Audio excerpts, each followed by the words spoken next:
London, leaders from Britain's aviation industry joined forces Wednesday to urge the British government to ensure that popular European destinations face the least onerous coronavirus travel restrictions when holidays are allowed again.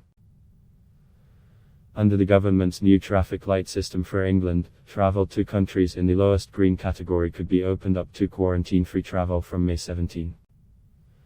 Arrivals would be required to take a pre-departure test as well as the gold standard air care test on or before day 2 of their return to England. They would only need to quarantine if they receive a positive result. The government has said it will categorize destinations, green, amber or red, after analyzing vaccination rates, coronavirus cases and the prevalence of variants of concern. Given the metrics being applied, countries like the United States and Israel are expected to be on the green list immediately, while much of Europe could be placed on the amber list, which would require travelers to self-isolate at home for potentially 10 days on their return. Aviation Minister Robert Court said Wednesday that the government should be able to give more details about how countries are characterized in early May so the industry, and potential holidaymakers, can start putting plans in place. "We are giving as much notice as we can," he said.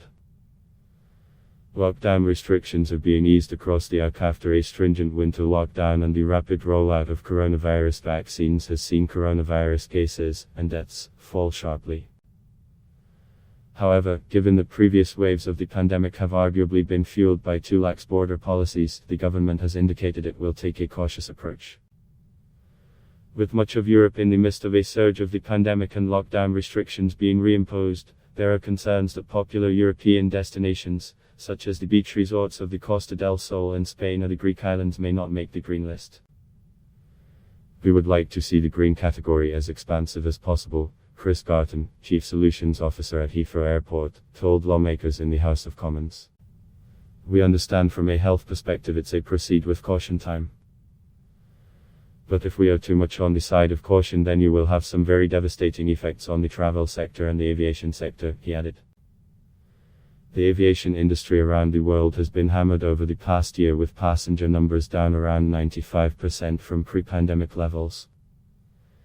Travel to Europe will play a crucial role in the industry's recovery, so any delay in putting popular holiday destinations in the green category would spell further financial difficulties. ISIAT Chief Executive Johan Lundgren said he would expect almost all major European countries to be put in the low-risk category immediately and that the airline will be able to fly 20% of its normal schedule between April and June. "I wouldn't see a reason why you wouldn't have the majority of the countries of Europe in there," he said.